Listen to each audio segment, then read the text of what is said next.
Hello there. In this lesson, we're going to learn about intermolecular forces. So intermolecular forces are the forces between molecules. The first one here is methane, and you can see that there's a bunch of methanes I've drawn here. And so the attraction of one methane for another methane is an intermolecular force. And then over here, of course, we've got water, and the attraction between one water molecule and another water molecule is an intermolecular force. Now, definitely, there's a difference between these intermolecular forces, but you can see water is the liquid under normal conditions, whereas methane is this gas that you can light on your burner if you have that type of stove at home. So we're going to learn about the different intermolecular forces and how it affects the properties of substances in this lesson. Alrighty, so first of all, the word intermolecular means between molecules, right? And so it's this attraction from one molecule to another molecule that we're going to be talking about here. The other type is intramolecular forces. These are very strong. An example here is a covalent bond. So that's an intramolecular force, which is very strong.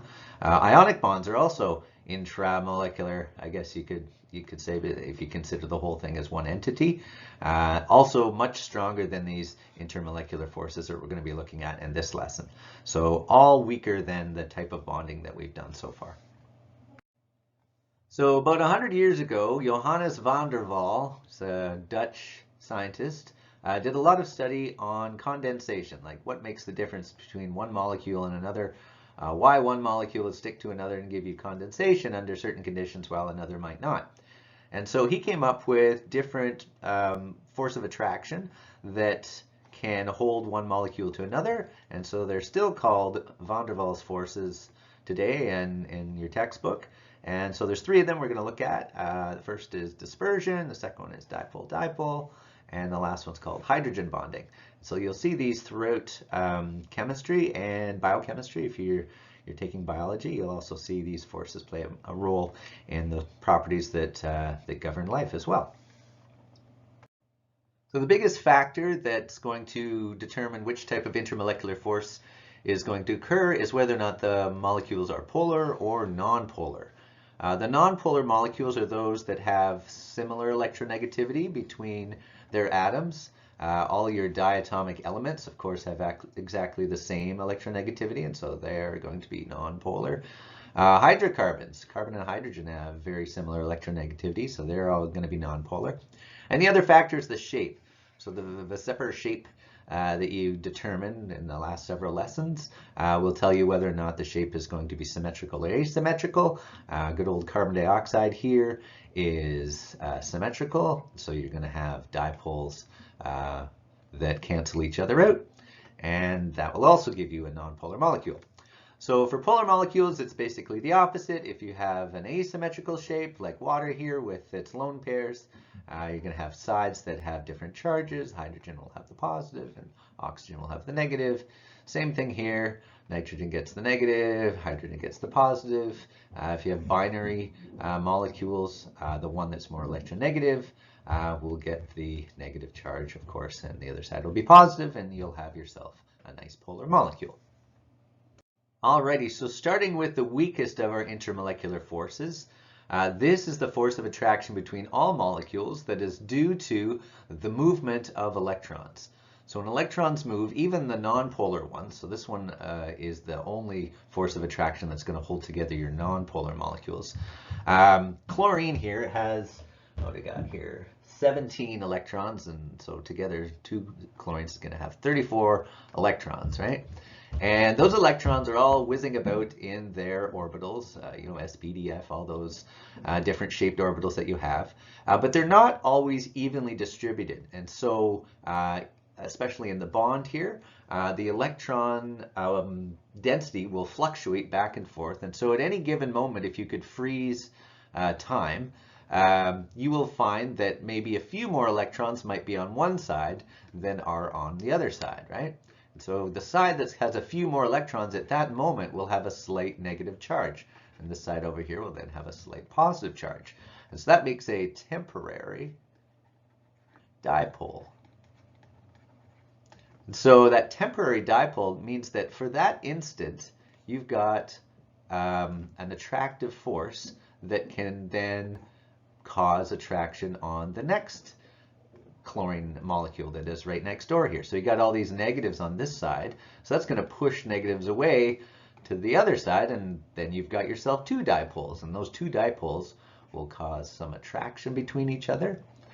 And of course, the lower the temperature and the more electrons you have, the greater that attraction will be. And so that's called dispersion force of attraction. Sometimes it's also called London, after this guy Fritz London, who apparently was a German guy, who studied this force of attraction. And so if you have a whole bunch of these chlorines, like cajillions of them, right, and they all have this fluctuating electric charge, that means there's always going to be some attractions between one chlorine molecule and another chlorine molecule. And so you might have to cool it down quite a bit, but you can get chlorine to condense, like Johannes van der Waal would have done in his experiments, to get some adhesion of one molecule to the other. So that is dispersion forces, very weak force of attraction. Now, even though dispersion forces are very weak, that doesn't mean that they don't become quite significant if the molecule is large enough. So dispersion forces are due to the movement of electrons, and of course if they move to one side or the other, you get that temporary dipole. Now the bigger the molecule, the more electrons it's going to have, and therefore there'll be more of this dispersion force of attraction. And so you can see here in this data, we have a small molecule here with a boiling point, which is the temperature at which this substance turns to a gas, is at negative 162 degrees Celsius. So that's a very weak dispersion force of attraction between those methane molecules. Now, if you have two carbons together, it's called ethane, then you see that the temperature at which it boils is quite a bit higher, right? It's about 70 degrees higher. That's a significant difference, right? And the only difference there, it's still nonpolar. It's just that there's more electrons in there moving around, and so therefore more attraction of one molecule to another, more dispersion attraction. And the last one we here have is propane. And again, it's carbons and hydrogen, so it's a nonpolar molecule, but it's that much bigger and therefore greater force of attraction. So you get increasing dispersion forces as you increase the size of the molecule. So dispersion forces for a small molecule are very weak, but as the size of the molecule increases, it becomes more significant. Alrighty, our second force of attraction here is called dipole-dipole attraction. And so this is for molecules that are polar, meaning that they have a permanent dipole. That is charge sides that are always present, not just temporary like with the dispersion force. So if you compare a nonpolar molecule like the ethane that we looked at just previously, and one that's polar, about the same size, you just put a fluorine on there instead of this carbon and 3 hydrogens. They're pretty much the same size and have pretty much the same number of electrons, but the one that's polar has a higher boiling point. And that's because of this permanent dipole, which causes it to be attracted to other permanent dipoles more strongly. So yeah, dipole-dipole attraction, a little stronger than dispersion forces if you're comparing molecules of the same size.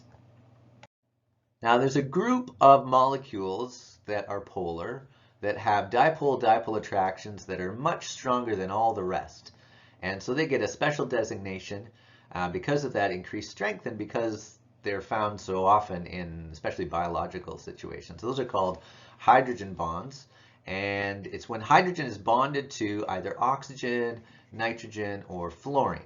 So oxygen, nitrogen, fluorine, very electronegative, and when you bond it with a hydrogen, it sort of hogs the shared pair of electrons with the hydrogen. So the hydrogen pair of electrons, or hydrogen electron that's in that covalent bond, is pulled towards the oxygen. In our example here, this is water.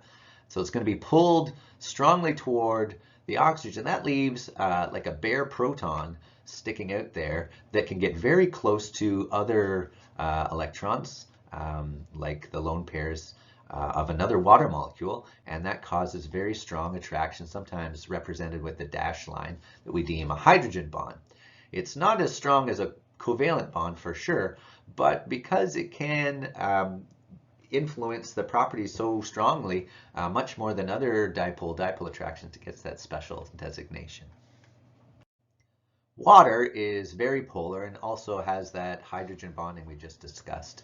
And so that gives water very special properties that make it sort of the dominant molecule, especially in biology and all sorts of chemistry. And it's because of that polarity and that strong hydrogen bonding attraction that it acts the way it does. You can see here we have a column or a graduated cylinder filled with oil, and these blobs of colored water have been dropped in here, and they are more dense than the oil, so they'll sink, but you see that they do not dissolve or interact at all. And so you can use water to see whether or not your other molecules are going to be polar or not, as to whether or not they dissolve. So non-polar molecules will not dissolve in the water, while other polar ones do.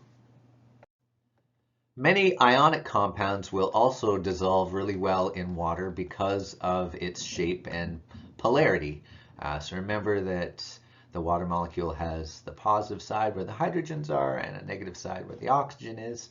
And so that makes water really good at dissolving many ionic compounds because the negative side of the water molecule will be attracted to positive ions, and the positive side will be attracted to negative ions. And so you get this hydration of ions when you put something like table salt in water. What happens is a bunch of water molecules will arrange themselves so this negative side of the water molecule, the oxygen side, will be facing inwards towards the positively charged ions. And so you'd say that that sodium ion has been hydrated, it's surrounded by water molecules. This is a two-dimensional representation, but you can imagine it in 3 dimensions if you're good at that. And then the opposite happens over here for the negatively charged ions. The positive side of the water molecules, the side with the hydrogen, will point inwards, and you will also hydrate the negatively charged ions by being surrounded by water molecules that way. So there you go, polarity and intermolecular forces, all playing a role in some great properties of all these different substances. All right, take care.